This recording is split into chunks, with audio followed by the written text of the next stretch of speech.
Guadalcanal.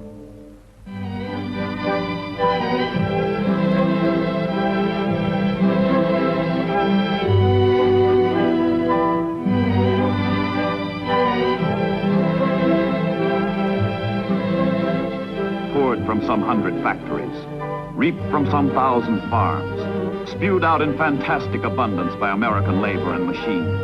The supplies for war are heaped upon an island base in the South Pacific. All the world knows its name, Guadalcanal.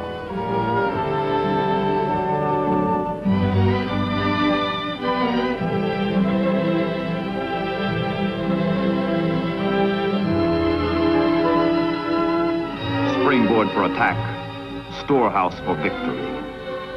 Yet in 1942, Guadalcanal was wild jungle.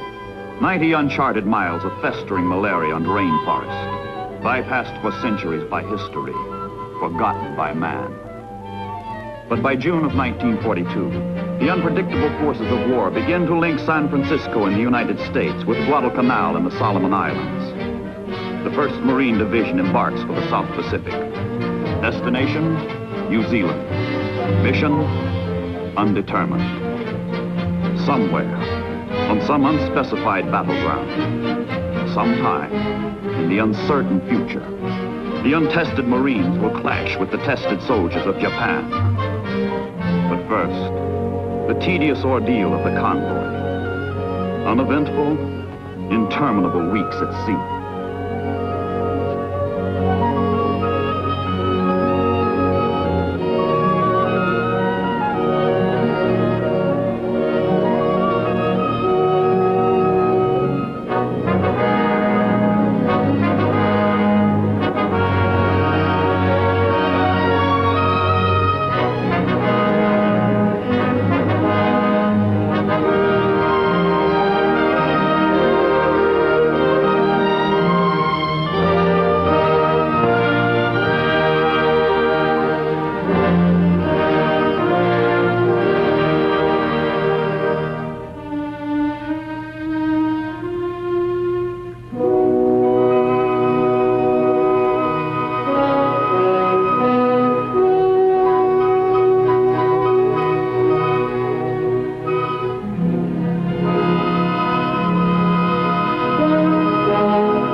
The ocean lifeline to the South Pacific is the war's longest and the war's most tenuous.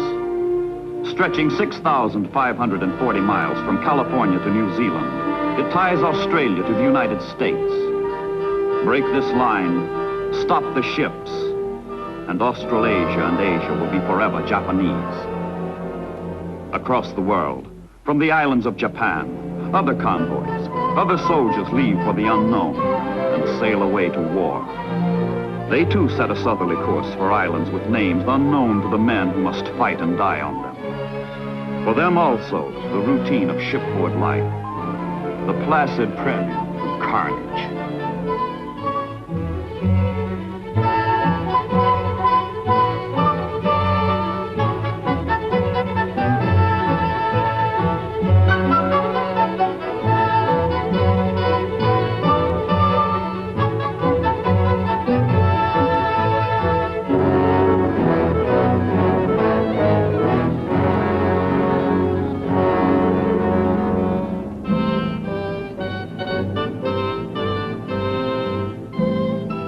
After the conquest of Rabaul and the Bismarck Archipelago, the Japanese push down the Solomon Islands. The two opposing forces slowly converge.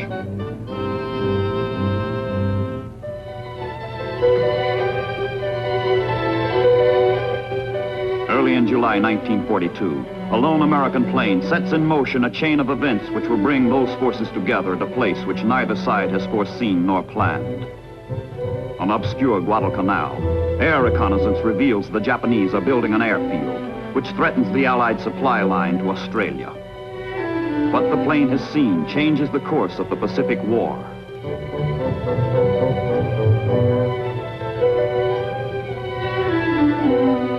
The Pentagon, Washington, seat of American war planning. The Joint Chiefs of Staff recast their global strategy to meet the new Japanese menace to the Allied positions in the South Pacific. Resources are slim, trained troops are lacking, but the Japanese can be permitted to go no further. Guadalcanal must be taken. Admiral King casts the die.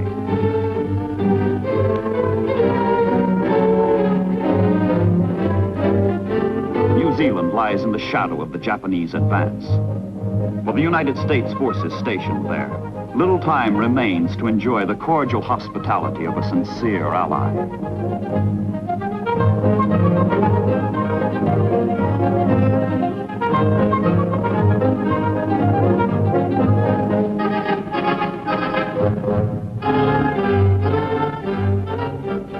The Marines have their mission now, to launch the first offensive land action in the Pacific War. Under Generals Vandegrift and Rupertus, the 1st Division is ordered to Guadalcanal, ordered to seize the island and its airstrip. This means another convoy, but it is very different. This convoy, loaded and geared, sails for combat, sails for battle.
August 7th, 1942. Exactly 8 months after Pearl Harbor, the United States of America takes the offensive against the Empire of Japan. For the first time, the American overture to assault preludes invasion of the islands across the Pacific. The theme of the future is played on the beaches of Guadalcanal.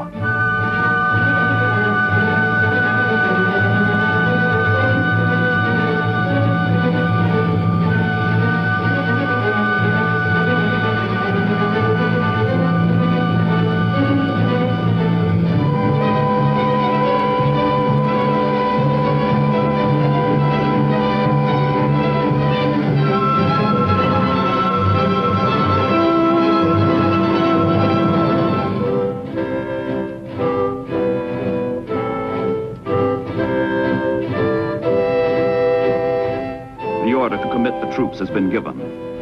Land the landing force. The day of hit and run in the Pacific is over.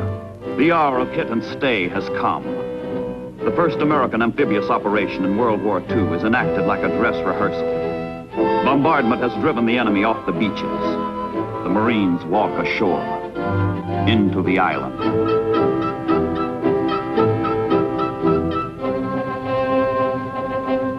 18 miles across the Sound, others land on Tulagi Island. Violently opposed by Japanese Marines, American Marines fight their way ashore.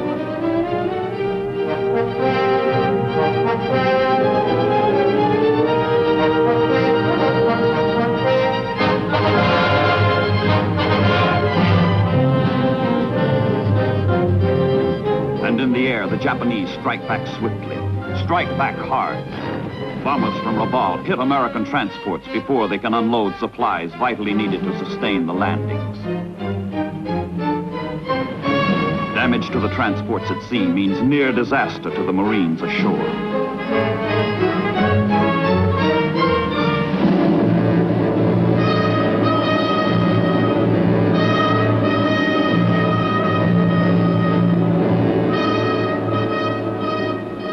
The shattered transports withdraw.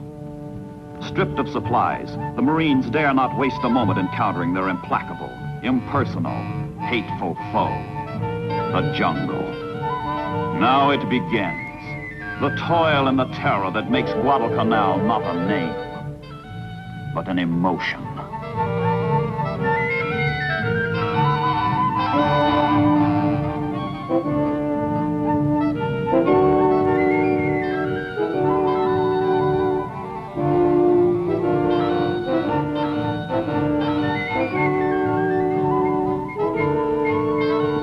The airstrip is taken the day after landing, and the Marines christen it Henderson Field to honor a fallen buddy. Their own gear destroyed, the engineers use Japanese equipment to prepare the field for the first American planes.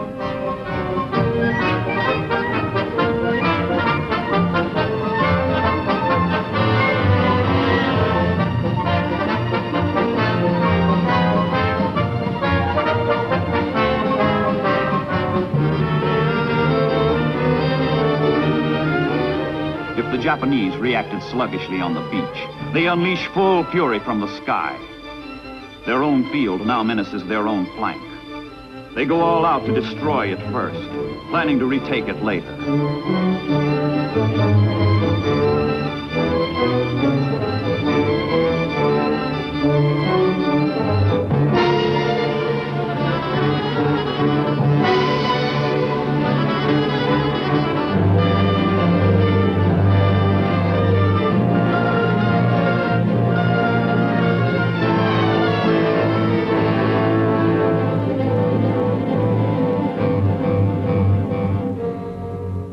Under the dark cover of night, the Japanese filter reinforcements ashore.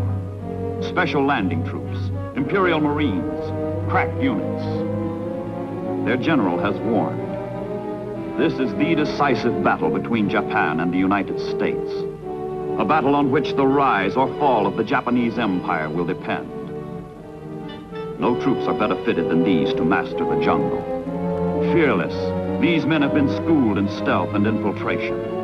They are experts in ambush and concealment.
And the Americans, they meet savagery with savagery. They fight, and they fight, and they fight.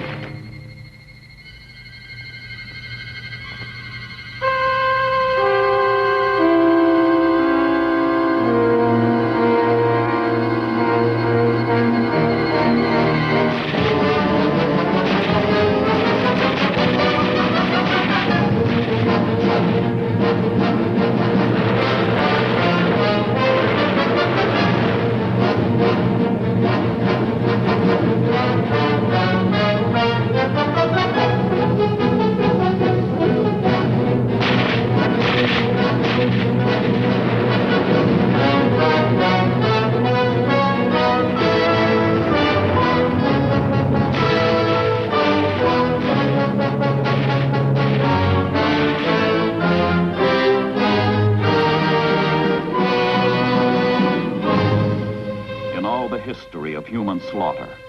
Few troops have ever endured such scourging as the Marines on Guadalcanal. The casualties mount from the fighting, from malaria, from dengue, from the rot and corruption of the jungle, which knows not mercy.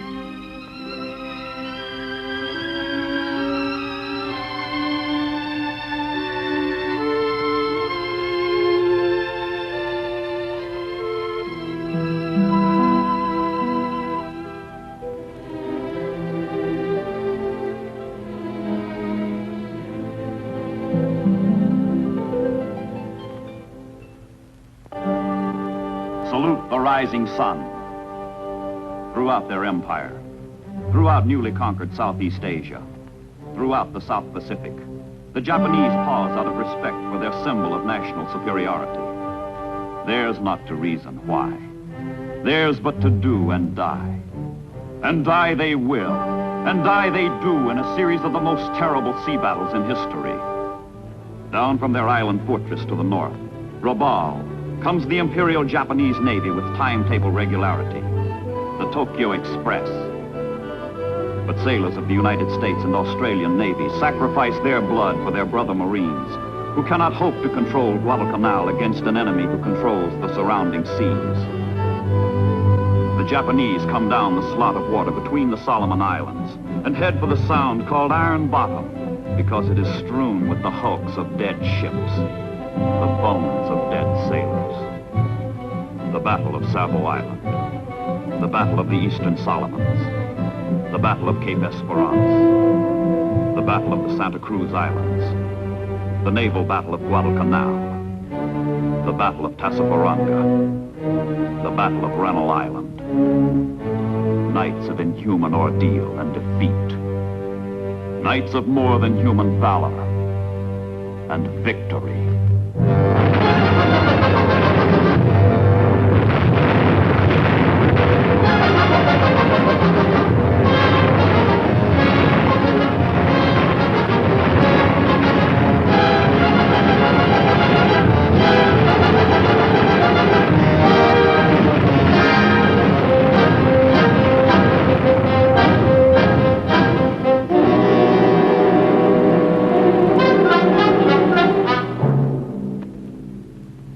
Guadalcanal is a running wound through which both sides bleed. A hemorrhage of naval strength, of men, of materiel. Far from the dying and destruction. Far from the sailors and Marines who fight and pray for victory and salvation. The United States of America organizes her land, her resources, her industry, her men to answer the distant prayers. In the greatest mobilization of strength ever known to the world, America prepares to rescue the world. And to the rescue, America marches.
on Guadalcanal, another march. A march of grim men, old young men. A march of men leaving purgatory. The 1st Marine Division is being relieved. What's left of it. And on a lonely grave at Lunga Point, there is a prediction about the Marine who lost his youth. That when he goes to heaven, to St. Peter he will tell. Another Marine reporting, sir. I've served my time in hell.